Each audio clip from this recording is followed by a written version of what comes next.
আচ্ছা, আজকে শুরু করব অধঃক্ষেপণ বা প্রেসিপিটেশন। পৃথিবীর অভিকর্ষের টানে বায়ুমণ্ডল থেকে জলকণা বা বরফকণা, জলকণা হলে তরল, বরফকণা হলে কঠিন, এই অবস্থায় ভূপৃষ্ঠে যখন নেমে আসে তখন তাকে বলা হয় অধঃক্ষেপণ। অর্থাৎ কি না, পৃথিবীর যে মাধ্যাকর্ষণ টান রয়েছে সেই মাধ্যাকর্ষণ টানের ফলে বাতাস থেকে বা বায়ুমণ্ডল থেকে যদি জল বা বরফ ইত্যাদি নেমে আসে নিচের দিকে, তখন তাকে বলা হয় অধঃক্ষেপণ। এই অধঃক্ষেপণের মধ্যে কোন কি কি হতে পারে?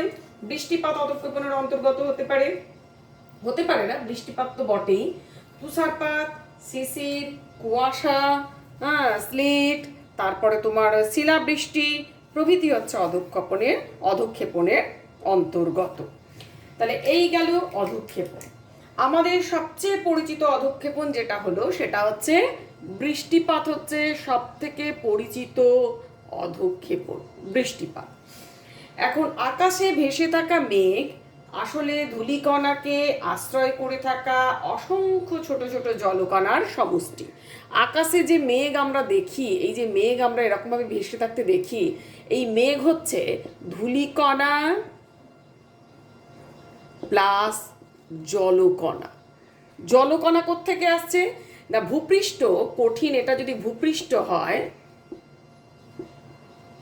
এটা কঠিন ভূপৃষ্ঠ কি হয়, সূর্যের আলোতে উত্তপ্ত হয়ে যায়।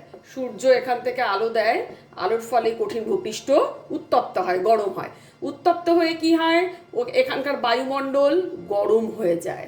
গরম হয়ে গেলে সে কি করে, উষ্ণ বাতাস হালকা হয়ে যায়, ওপরের দিকে উঠে যায়। ওপরের দিকে উঠে বাতাসে ভাসমান যে ধূলিকণা, এই বাতাসে ভেসে বেড়ায় যে ধূলিকণাকে কেন্দ্র করে সেই উষ্ণ বাতাস ভাসতে থাকে।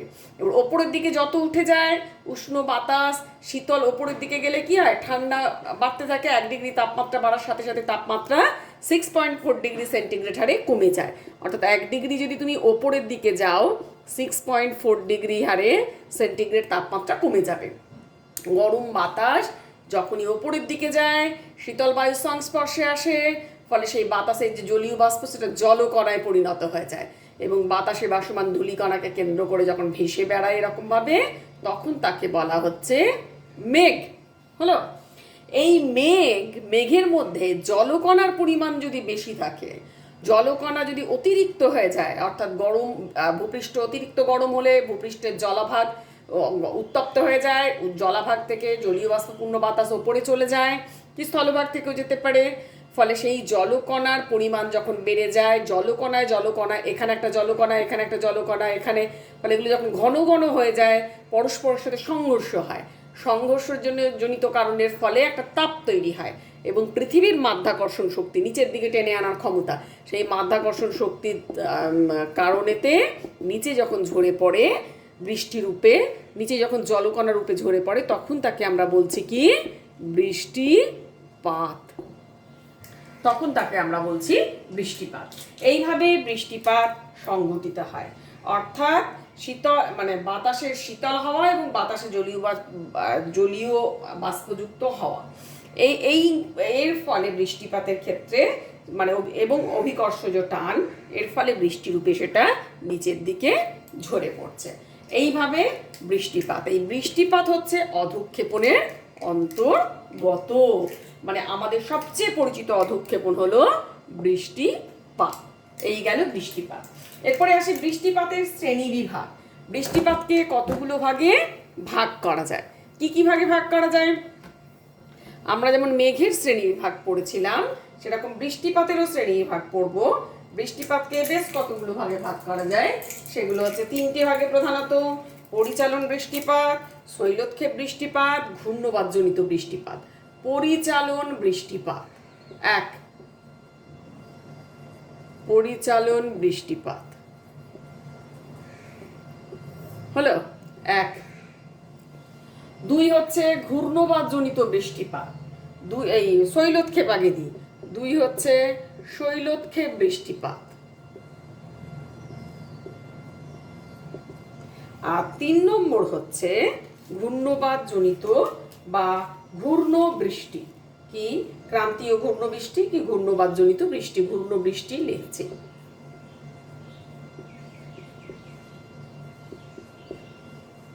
ঘূর্ণ বৃষ্টি। 3 ভাগে ভাগ করা যায়। এখন পরিচালন বৃষ্টিপাত কিভাবে সংগঠিত হয় না, ধরো এই এখানে রয়েছে জলাভাগ, এখানে রয়েছে জল, সমুদ্রের জলরাশি এই অংশে রয়েছে। সমুদ্রের জলরাশির পাশেই কি রয়েছে, এই জায়গায় রয়েছে ধরো এটা স্থলভাগ, এটা লিখে দিচ্ছি।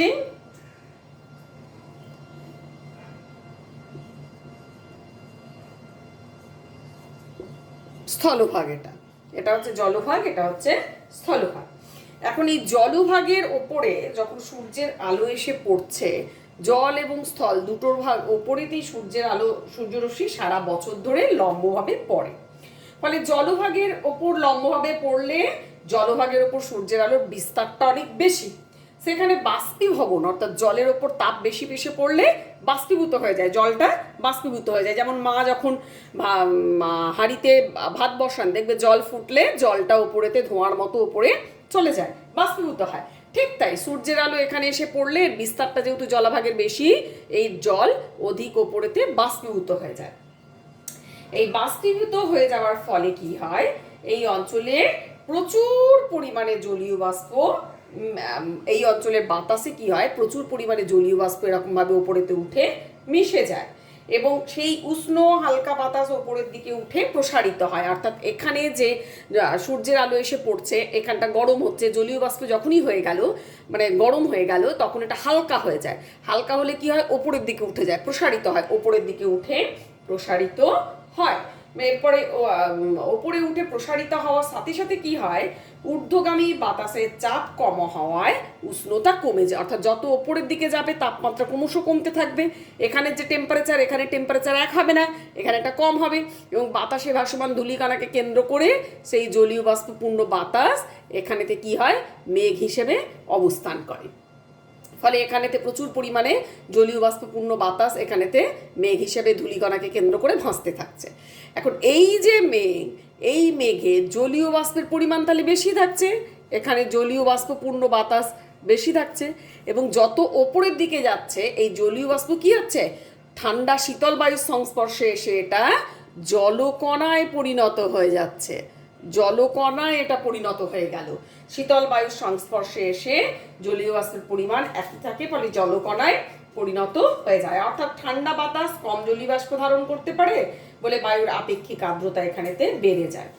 এখন এই জলকণায় যখনই ছোট ছোট অনেক জলকণায় পরিণত হয়, সেই জলকণা কি করে, বাতাসে ভাসমান ধূলিকণাকে কেন্দ্র করে ভাসতে থাকে মেঘ হিসেবে এবং এই জলকণার পরিমাণ অনেক বেশি হয়ে গেলে সেই জলকণা জলবিন্দুতে পরিণত হয়ে বৃষ্টিরূপে তখন পৃথিবীর বুকে, এখানেতে পৃথিবীর বুকে বৃষ্টিরূপে ঝরে পড়ে। একে বলা হয় পরিচালন বৃষ্টিপাত। পরিচালন বৃষ্টিপাত বলা হয়। অর্থাৎ জলীয় বাষ্প স্থলভাগ এবং জলভাগের ওপর যখন সূর্যের আলো এসে পড়ছে, সূর্যের আলো জলীয় বাষ্প পরিণত করছে, এখানে জলীয় বাষ্পপূর্ণ বাতাস হালকা ওপরে উঠে যাচ্ছে, শীতল বায়ুর সংস্পর্শে আসছে, ঘনীভূত হচ্ছে, জলকণায় পরিণত হচ্ছে। সেই জলকণা বাতাসে ভাসমান ধুলো বালি রয়েছে তাকে কেন্দ্র করে মেঘ হিসেবে অবস্থান করছে। এই মেঘে জলকণার পরিমাণ অনেক বেশি, জলকণা হয়ে গেল, প্রচুর পরিমাণে জলকণা হয়ে গেল। সেই জলকণা কি হচ্ছে, প্রচুর পরিমাণে জলকণা পরস্পরের সংঘর্ষের ফলে মাধ্যাকর্ষণ টানে এই বৃষ্টিরূপে ঝরে পড়ছে, যাকে বলা হয় স্থলভাগের ওপর কি জলভাগের ওপর বৃষ্টিরূপে ঝরে পড়ছে, যাকে বলা হয় পরিচালন বৃষ্টিপাত। এই বৃষ্টিপাত প্রধানত নিরক্ষীয় অঞ্চলে বেশি দেখা যায়। দুপুরের পর বা বিকেলের দিকে বজ্রবিদ্যুৎ সহ মুষলধারে পরিচালন বৃষ্টিপাত হয়। এই বৃষ্টিপাত অল্প জায়গার মধ্যেই কিন্তু সীমাবদ্ধ থাকে। নিরক্ষীয় অঞ্চলে কেন বেশি দেখা যায় না, নিরক্ষীয় অঞ্চলে সূর্যের আলো প্রায় লম্বভাবে পতিত হয়। এটা যদি সূর্য হয়, ধরো সূর্যের আলো প্রায় লম্বভাবে পতিত হয়, ফলে এখানে যদি সূর্যের আলো প্রায় লম্বভাবে পতিত হয়, ফলে এখানে লম্বভাবে পতিত হলে তাপমাত্রা বেশি থাকবে, ফলে জলীয় বাষ্প বেশি হবে। সেই জলীয় বাষ্প, অধিক জলীয় বাষ্প ওপরে উঠলে শীতল বায়ুর সংস্পর্শে এসে ঘনীভূত হয়ে জলকণায় বেশি পরিণত হবে। সেই জলকণা আবার বৃষ্টিরূপে ঝরে পড়ছে, যা পরিচালন বৃষ্টিপাত নামে পরিচিত। এবারে আসি আমরা শৈলোৎক্ষেপ বৃষ্টি নিয়ে আলোচনা। 2 নম্বর, 1 হচ্ছে পরিচালন, 2 হচ্ছে শৈলোৎক্ষেপ।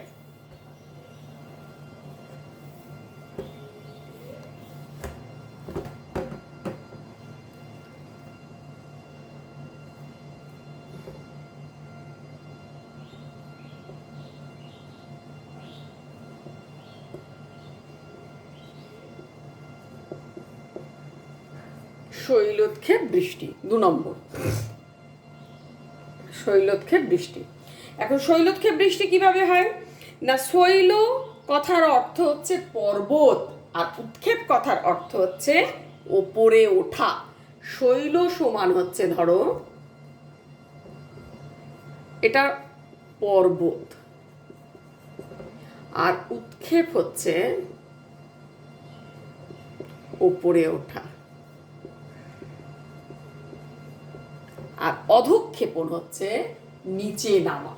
তো যাই হোক, শৈলোৎক্ষেপ, শৈল থেকে ওপরে মানে পর্বতে ধাক্কা খেয়ে তারপরে যে বৃষ্টি হচ্ছে তাকে বলা হচ্ছে শৈলোৎক্ষেপ বৃষ্টি। এক কথায় সমুদ্রের দিক থেকে আসা জলীয় বাষ্পযুক্ত আর্দ্র বাতাস প্রবাহ পথে যদি আড়াআড়িভাবে কোনো পর্বত বা উঁচুভূমি অবস্থান করে পায়, তখন ওই বায়ু পর্বত বা উচ্চভূমিতে বাধা পেয়ে ওই পর্বত বা উচ্চভূমির ঢাল বেয়ে ওপরে উঠে যায়, এবং ঊর্ধ্বগামী এই বায়ু ক্রমশ প্রসারিত হয়, ঠান্ডা হয়, আরও ওপরে উঠলে সম্পৃক্ত হয়, ঘনীভূত হয়ে বৃষ্টিপাত ঘটায়।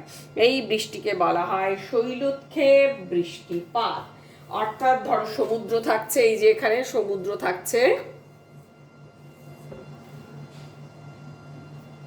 এই সমুদ্র থাকছে, সমুদ্রের দিক থেকে জলীয় বাষ্পপূর্ণ বাতাস যখন যাচ্ছে, আড়াআড়িভাবে কোনো পর্বত থাকছে, অর্থাৎ এখান থেকে সূর্যের আলো যখন এসে এখানে পড়ছে, এখানে সূর্যের আলো এসে পড়ছে, জল গরম হয়ে বাষ্পীভূত হয়ে যাচ্ছে, ফলে জলীয় বাষ্পপূর্ণ বাতাস, এটা জলীয় বাষ্পপূর্ণ বাতাস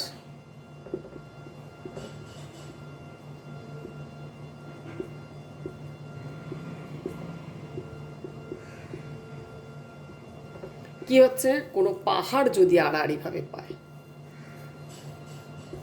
ধরো কোনো পাহাড় পেয়েছে, ঠিক আছে, কোনো পাহাড় পেলে জলীয় বাষ্পপূর্ণ বাতাস এই পাহাড় যদি পায়, পাহাড়ে বাধা পাচ্ছে, বাধা পেলে এই বাতাস পাহাড়ের মাঝ বরাবর ভেদ করে চলে যেতে পারবে না। সে কি করে, জলীয় বাষ্পপূর্ণ বাতাস আরও ওপরে ওঠার চেষ্টা করে, আরও যদি এই পাহাড়ের উচ্চতা আরও বেশি থাকে, যেতে পারছে না, আরও ওপরে ওঠার চেষ্টা করছে।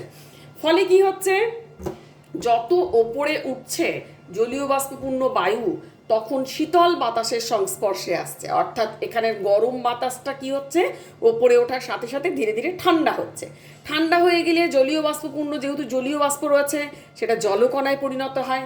জলকণায় পরিণত হলে কি হয়, এই রকম জায়গায় বাতাসে ভাসমান ধূলিকণাকে কেন্দ্র করে এই রকম জায়গার মেঘ থেকে এটা কি হয়, বৃষ্টিরূপে পাহাড়ের এই পাশের অংশে, অর্থাৎ এই দিকের অংশে ঝরে পড়ছে। এটা হচ্ছে পাহাড়ের যেদিকে বাতাস যাচ্ছে, সেটা হচ্ছে প্রতিবাত ঢাল। প্রতিবাত ঢাল, প্রতিবাত ঢালের দিকে বৃষ্টিরূপে ঝরে পড়ছে, একে বলা হচ্ছে শৈলোৎক্ষেপ বৃষ্টি। অর্থাৎ জলীয় বাষ্পপূর্ণ বাতাস যখন ওপরের দিকে যাচ্ছে, ওপরের দিকে গেলে সেই বাতাস শীতল হয়ে যাচ্ছে, শীতল হয়ে যাওয়ার সাথে সাথে সেই জলীয় বাষ্প জলকণায় পরিণত হচ্ছে, সেই জলকণা ওপরের দিকে যাওয়ার সাথে সাথে বাতাসে ভাসমান ধূলিকণাকে কেন্দ্র করে মেঘ হিসেবে থাকছে। তারপরে অতিরিক্ত জলকণা হলে প্রতিবাত ঢালে প্রচুর পরিমাণে বৃষ্টিপাত ঘটাতে সাহায্য করছে। অর্থাৎ ঊর্ধ্বগামী এই বায়ু ক্রমশ প্রসারিত হয়, ঠান্ডা হয়, এবং ওপরে ওঠার সাথে সাথে সম্পৃক্ত হয়, এর ফলে ঘনীভূত হয়ে এখানেতে বৃষ্টিপাত ঘটাচ্ছে প্রতিবাত ঢালে। কিন্তু পাহাড়ের অপর যে দিকের ঢাল, অর্থাৎ এটা যদি পাহাড়, অর্থাৎ এই যে অংশটা পাহাড়ের, এই প্রতিবাত ঢালে বৃষ্টিপাতটা হলো, এই দিকটায় বৃষ্টিপাত হলো, বিপরীত দিকটায় বাতাস যখন ভেদ করে এই পাশে নিচের দিকে নামছে, তখন কিন্তু এটাকে বলা হচ্ছে অনুবাত ঢাল। এই পারে আর বৃষ্টিপাত হচ্ছে না, এখানে অনুবাত ঢালে কিন্তু আর বৃষ্টিপাত হচ্ছে না। নিম্নগামী শুষ্ক বায়ু থাকে, এই বাতাসটা নিচের দিকে নামছে, প্লাস শুষ্ক বাতাস থাকছে, শুষ্ক বাতাস এখানে প্রচুর পরিমাণে বৃষ্টিপাত ঘটিয়ে দিয়েছে। ফলে বাতাসের মধ্যে তোমার ভেজা ভাব নেই, আর্দ্রতা নেই, সম্পৃক্ত নয় বাতাসটা, ফলে শুকনো হয়ে যায়, ফলে শুষ্ক বাতাস। সেই শুষ্ক বাতাস নিচের দিকে যখন নামছে অনুবাত ঢালে, আর একদমই বৃষ্টিপাত হচ্ছে না, ফলে অনুবাত ঢালে কি তৈরি হচ্ছে, বৃষ্টিচ্ছায় অঞ্চল তৈরি হয়ে যাচ্ছে। অনুবাত ঢালে কি হচ্ছে, বৃষ্টিচ্ছায় অঞ্চল তৈরি হয়ে যাচ্ছে, বা রেন শ্যাডো রিজিয়ন বলা হচ্ছে। অর্থাৎ এই বাতাস যত নিচের দিকে ঢালের উষ্ণতা মানে উষ্ণতা স্থানে নামতে শুরু করে, অর্থাৎ নিচের দিকে তাপমাত্রা ক্রমশ বেশি, এই নিচের দিকে যখনই নামতে শুরু করছে তখন কি হচ্ছে যে জলীয় বাষ্প ধারণের ক্ষমতা বেড়ে যাচ্ছে, জলীয় বাষ্প ধরে রাখার ক্ষমতা বেড়ে যাচ্ছে এই বাতাসে, অর্থাৎ অসম্পৃক্ত হয়ে পড়ে। একটা সম্পৃক্ত বাতাস মানে ভেজা ভাব, হ্যাঁ, তার মধ্যে যত বেশি ভেজা অর্থাৎ জলীয় বাষ্পপূর্ণ বাতাস যত বেশি থাকবে সেটা সম্পৃক্ত হবে। আর এক্ষেত্রে যত নিচের দিকে নামছে, গরম বাতাসের সংস্পর্শে আসছে, তার মধ্যে জলীয় বাষ্প ধরার ক্ষমতা, ধারণ করার ক্ষমতা কিন্তু অনেক বেড়ে যায়। ধারণ ক্ষমতা থাকে না তা নয়, ধারণ ক্ষমতাটা বেড়ে যায়, অর্থাৎ অনেক বেশি জলীয় বাষ্প ধারণ করতে পারবে। কিন্তু নিচের দিকে যখনই নামছে সে ক্রমশ শুষ্ক এবং উষ্ণ বায়ু সংস্পর্শে আসছে, ফলে সে শীতল বায়ু সংস্পর্শে আসছে না। এই বায়ুটা যেমন ওপরের দিকে যাচ্ছিল শীতল বায়ুর সংস্পর্শে আসছিল, এটা কিন্তু নিচের দিকে নামছে উষ্ণ বায়ুর সংস্পর্শে আসছে, ফলে অনুবাত ঢালে আর বৃষ্টি হচ্ছে না অসম্পৃক্ত বাতাসের জন্য, ফলে এখানে বৃষ্টির ছায়া অঞ্চলে পরিণত হয়েছে। এইরকম শৈলতক্ষেপ বৃষ্টিপাত কোথায় কোথায় দেখা যায় না? প্রধানত দেখা যায় আমরা পৃথিবীর বৃষ্টিবহুল জায়গা জানি মৌসিনরাম, অর্থাৎ এই পাহাড়টা যদি হয়, এই পাহাড়ের প্রতিবাত ঢাল, বাতাস যেদিকে প্রবাহিত হবে সেই দিকটা হচ্ছে প্রতিবাত ঢাল, এই প্রতিবাত ঢালে হয়ে যাচ্ছে তোমার শৈলতক্ষেপ বৃষ্টি। সেখানে দেখা যাচ্ছে প্রতিবাত ঢালে চেরাপুঞ্জি অবস্থিত, এখানে রয়েছে, আবার লেখা পড়ছে না, চেরাপুঞ্জি এখানে অবস্থিত, চেরাপুঞ্জি এখানে প্রচুর পরিমাণে বৃষ্টিপাত ঘটাচ্ছে। আর বিপরীত দিকে উষ্ণ নিম্নগামী যে বিপরীত দিকে অনুবাত ঢাল, এখানে শিলং রয়েছে, এটা বৃষ্টির ছায়া অঞ্চলে পরিণত হচ্ছে, বৃষ্টির ছায়া অঞ্চল শিলং। আর অন্যদিকে চেরাপুঞ্জি দেখো, চেরাপুঞ্জিতে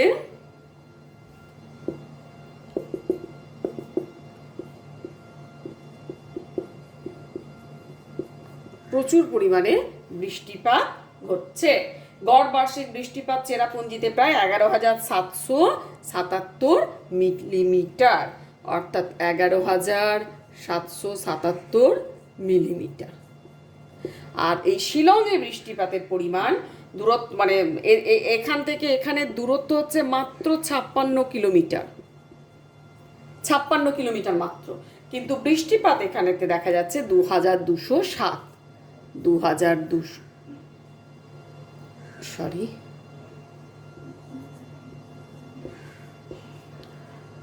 7 মিলিমিটার মাত্র, 2207 মিলিমিটার। আর এখান থেকে এখানে দূরত্ব হচ্ছে মাত্র 56 কিলোমিটার, তার মধ্যেই বৃষ্টির এত রকম মানে পরিমাণের ওপর।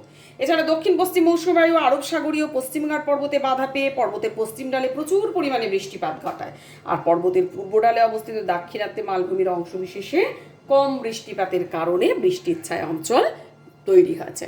অর্থাৎ দক্ষিণ পশ্চিম মৌসুমী বায়ু কোত্থেকে আসে? ভারত মহাসাগর থেকে আসে। ভারতবর্ষের দক্ষিণ দিকটা যদি আমরা আঁকি, দেখো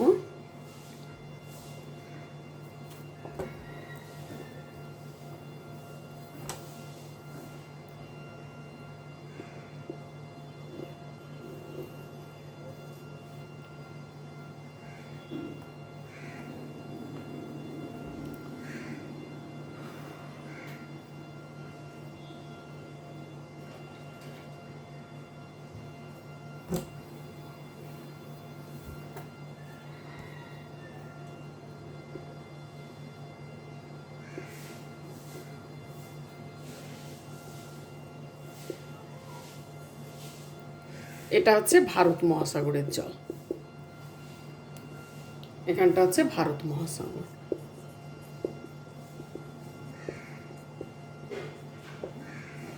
এ পাশটা হচ্ছে আরব সাগর রয়েছে এখানে, আর এখানে যে জলটা রয়েছে সেটা হচ্ছে বঙ্গোপসাগর।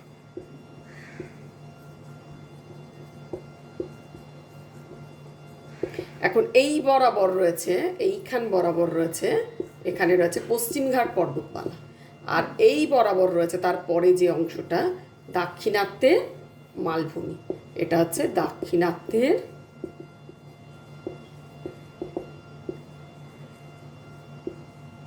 মালভূমি। এখন এখান থেকে জলীয় বাষ্পপূর্ণ বাতাস যে উঠছে, ধরো এই বাতাস গিয়ে এই যে জলীয় বাষ্পপূর্ণ বাতাস এখানে বাধা পাচ্ছে, প্রচুর পরিমাণে এখানেতে বাধা পাচ্ছে, ওপরে যাচ্ছে শীতল বায়ুর সংস্পর্শ আসছে, এখানে প্রচুর পরিমাণে শৈলক্ষেপ বৃষ্টিপাত সংঘটিত করছে। কিন্তু বিপরীত দিকে যে দাক্ষিণাত্যের মালভূমি রয়েছে এখানে কিন্তু বৃষ্টিপাতের পরিমাণ একদম নেই, এটা হচ্ছে বৃষ্টির ছায়া অঞ্চলে পরিণত হয়ে গেছে।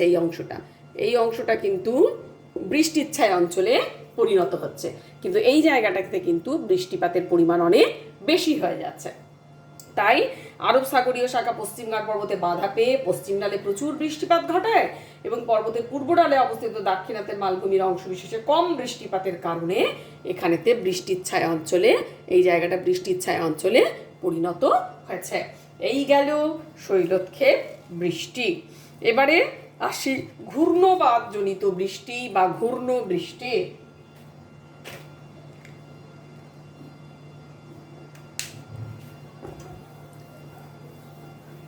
এবারে আসি ঘূর্ণ বৃষ্টি।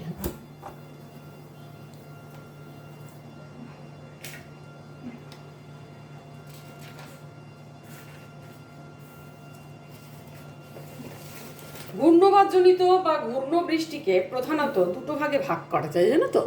ঘূর্ণ বৃষ্টিকে প্রধানত দুটো ভাগে ভাগ করা যায়।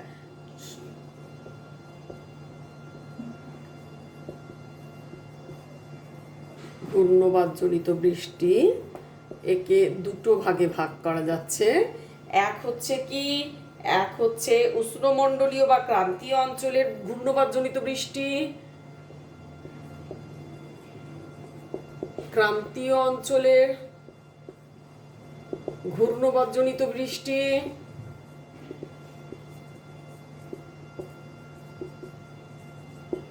আর দুই কি নাতিশীতোষ্ণ মণ্ডলের ঘূর্ণবাদজনিত বৃষ্টি। দুই, এটা এক, নাতিশীতোষ্ণ মণ্ডলের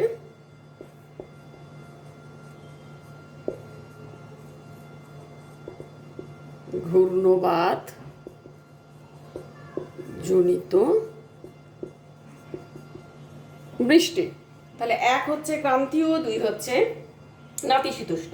এবার ক্রান্তীয় অঞ্চলের ঘূর্ণবাদজনিত বৃষ্টি কি না, উষ্ণমণ্ডলের বা ক্রান্তীয় অঞ্চলের অন্তর্গত অল্প জায়গায় কোনো স্থানে প্রচন্ড গরম হলে শক্তিশালী একটা নিম্নচাপ কেন্দ্রের সৃষ্টি হয়।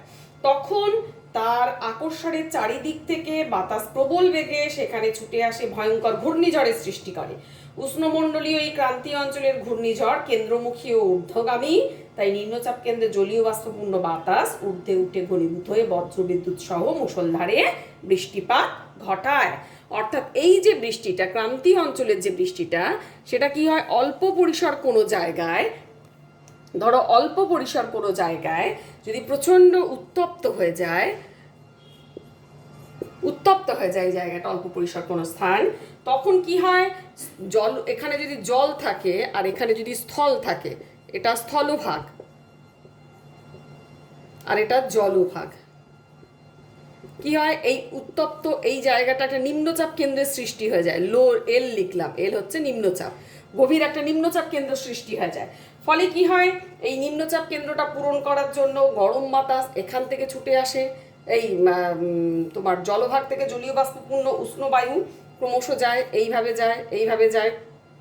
এর ফলে কি হচ্ছে, আবার স্থলভাগ থেকেও কি হয়, স্থলভাগ থেকেও বাতাস তখন তোমার এইভাবে ওপরের দিকে একই প্যারালালে যেতে থাকে।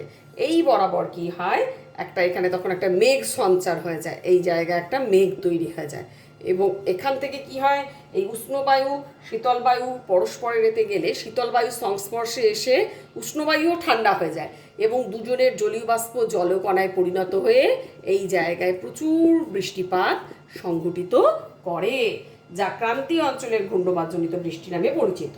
আর একটা নাতিশীতোষ্ণ মণ্ডলের ঘূর্ণবাদজনিত বৃষ্টি, স্বভাবতই এটা নাতিশীতোষ্ণ মণ্ডলে হয়ে থাকে। এই নাতিশীতোষ্ণ মণ্ডলের অন্তর্গত কোনো স্থানে যদি নিম্নচাপ হয়, জলভাগের ওপর থেকে জলীয় বাষ্পপূর্ণ গরম বাতাস, স্থলভাগের ওপর থেকে শুষ্ক শীতল বায়ু ওই নিম্নচাপ কেন্দ্রের দিকে অনুভূমিকভাবে ছুটে আসে। যদি উষ্ণ ও শীতল বায়ু পরস্পরের মুখোমুখি হয়, তাহলে উষ্ণ বায়ু হালকা বলে তা ভারী শীতল বায়ুর উপরে ধীরে ধীরে উঠতে বাধ্য হয় এবং জলভাগের ওপর দিক থেকে বয়ে আসা উষ্ণ বায়ুতে প্রচুর জলীয় বাষ্প থাকে। অর্থাৎ এই যে জলভাগ, এখান থেকে এতে জলীয় বাষ্পের পরিমাণ বেশি থাকে, কিন্তু এটা হালকা। আর এই ঠান্ডা যে এটা শীতল, শীতল বাতাস, এটা এর জলীয় বাষ্পের পরিমাণ কম, কিন্তু শীতল বায়ু ভারী, ফলে ভারী বায়ুর ওপরে হালকা বাতাসটা চেপে যায়।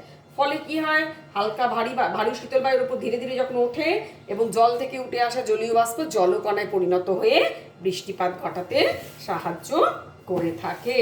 এই গেল ঘূর্ণবাতজনিত বৃষ্টি। এখানে কি হয়, 5 ডিগ্রি থেকে 20 ডিগ্রি অক্ষাংশের মধ্যবর্তী অঞ্চলে ক্রান্তীয় ঘূর্ণবাতের উৎপত্তি হয় 2 গোলার্ধে। আই অফ সাইক্লোনও বলা হয়ে থাকে, খারাপ আবহাওয়া হয়ে যায়। সাধারণত শরৎকালে ঘূর্ণবাতের প্রকোপ বেশি দেখা যায়। এবং এখানে কি হয়, সাধারণত ঘূর্ণবাতের কেন্দ্রে আকাশ পরিষ্কার থাকে। ঘূর্ণবাত যে জায়গাটা হচ্ছে মূল কেন্দ্রেতে আকাশ পরিষ্কার থাকে, শান্ত আবহাওয়া দেখা যায়। এই ঘূর্ণবাত জলভাগের ওপর বেশি শক্তিশালী হয়। যত স্থলভাগের দিকে এগোয় ঘূর্ণবাতটা দুর্বল হয়ে পড়ে। শরৎকালে এটা দেখা যায়। বঙ্গোপসাগরে সৃষ্টি হওয়া ঘূর্ণবাত ওড়িশা, অন্ধ্রপ্রদেশ ও পশ্চিমবঙ্গের উপকূলবর্তী অঞ্চলে প্রচুর ঘূর্ণবৃষ্টি ঘটায়। 2009 সালে ঘূর্ণবাতে আয়লা, 13 সালে ফাইলিন সংঘটিত হয়ে থাকে। এটা গেল ক্রান্তীয় অঞ্চলের ঘূর্ণপাত। ক্রান্তীয় অঞ্চলের ঘূর্ণপাত সম্পর্কে বলা হলো। আর নাতিশীতোষ্ণ মণ্ডলে সাধারণত নিম্নচাপ তৈরি হলে কেন্দ্রীয় অঞ্চলে জলীয় বাষ্পযুক্ত উষ্ণ বায়ু এবং মেরু অঞ্চলে শীতল শুষ্ক বায়ু ওই নিম্নচাপ কেন্দ্রের দিকে অনুভূমিকভাবে ছুটে আসে। ওই বায়ু পরস্পরের মুখোমুখি হয়, আলোড়ন সৃষ্টি হয় এবং ধীরে উপরেতে ভারী শীতল বায়ুর উপর ধীরে উপরেতে ওঠে। যেটা বললাম, এই উষ্ণ বায়ু জলীয় বাষ্পযুক্ত হাওয়ায় শীতল বায়ুর সংস্পর্শে এসে ঘনীভূত হয়ে বৃষ্টিপাত ঘটায়। শীতকালে এই ধরনের বৃষ্টিপাত মধ্য অক্ষাংশের দেশগুলোতে দেখা যায়। ঝিরিঝিরি বৃষ্টি অনেকক্ষণ ধরে এক্ষেত্রে চলতে থাকে। এই গেল তোমার ঘূর্ণবাতজনিত বৃষ্টি। এরপরে আরও এটা অধঃক্ষেপণের শুধু বৃষ্টিপাত একটা ভাগ, অধঃক্ষেপণের আরও অনেকগুলি ভাগ রয়েছে অধঃক্ষেপণের। সেগুলি কি কি? বৃষ্টিপাত ব্যতীত অধঃক্ষেপণের আরও অনেকগুলি ভাগ রয়েছে। সেগুলি হচ্ছে ছোট ছোট জলকণা যদি হয়, যদি ব্যাস 0.5 মিলিমিটারের কম হয়, এক একটা জলকণা একদম ছোট ছোট এরকম 0.5 মিলিমিটার যদি হয়, এগুলো মিমি যদি হয় 0.5 হলো, তখন তাকে গুড়ি গুড়ি বৃষ্টি বলা হয়। 0.5 হলে তখন তাকে বলা হয় গুড়ি গুড়ি বৃষ্টি বা ড্রিজল। 0. মিমি হলে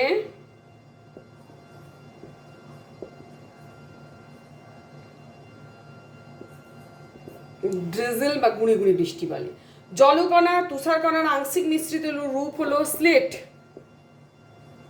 স্লেট জলকণা প্লাস তুষারকণার আংশিক মিশ্রিত রূপ, অল্প অল্প ভাবে থাকে মিশিয়ে, আংশিক মিশ্রিত রূপ। শিলাবৃষ্টি কি না, বাতাসের গতি যখন উপরের দিকে থাকে তখন অনেক জোরে বাতাস বইলে উপরের দিকে ঊর্ধ্বমুখী হয়, যদি জলকণাগুলো অনেক উপরে উঠে যায়, সেখানে জলকণাগুলো দ্রুত ঠান্ডা হয়ে, যেখানে টেম্পারেচার -20 ডিগ্রি সেন্টিগ্রেড থাকে বা তারও কম, তখন বরফের টুকরোতে সেটা পরিণত হয়। এবং বরফের টুকরো বজ্রবিদ্যুৎ সহ বৃষ্টির সাথে ভূপৃষ্ঠে ঝরে পড়লে তখন তাকে বলা হয় শিলাবৃষ্টি। শিলাবৃষ্টিতে ঘর বাড়ি ফসলের ক্ষয়ক্ষতি হয়। এই গেল। তুষারপাত সাধারণত শীত প্রধান দেশে হয় তুষারপাত। উঁচু পার্বত্য অঞ্চলে জলীয় বাষ্পযুক্ত বাতাস হিমাঙ্কের থেকে কম উষ্ণতায় ঘনীভূত হলে জলকণার বদলে সরাসরি বরফে পরিণত হয় এবং মাধ্যাকর্ষণের টানে নিচের দিকে ঝরে পড়ে। একে তখন বলা হয় তুষারপাত। এছাড়া শিশির আর কুয়াশা তো আমরা জানি। শিশির কি না, শীতকালে কি হয়, রাত্রিবেলা তাড়াতাড়ি ভূপৃষ্ঠ তাপ বিকিরণ করে ভূপৃষ্ঠ সংলগ্ন বাতাস শীতল হয়ে পড়ে, ফলে ভূপৃষ্ঠ সংলগ্ন জলীয় বাষ্প শীতল ঘনীভূত হয়ে ছোট ছোট জলবিন্দু তৈরি করে। একে বলা হয় শিশির। ঘাস, গাছের পাতা ঘরের চালার উপর জমে।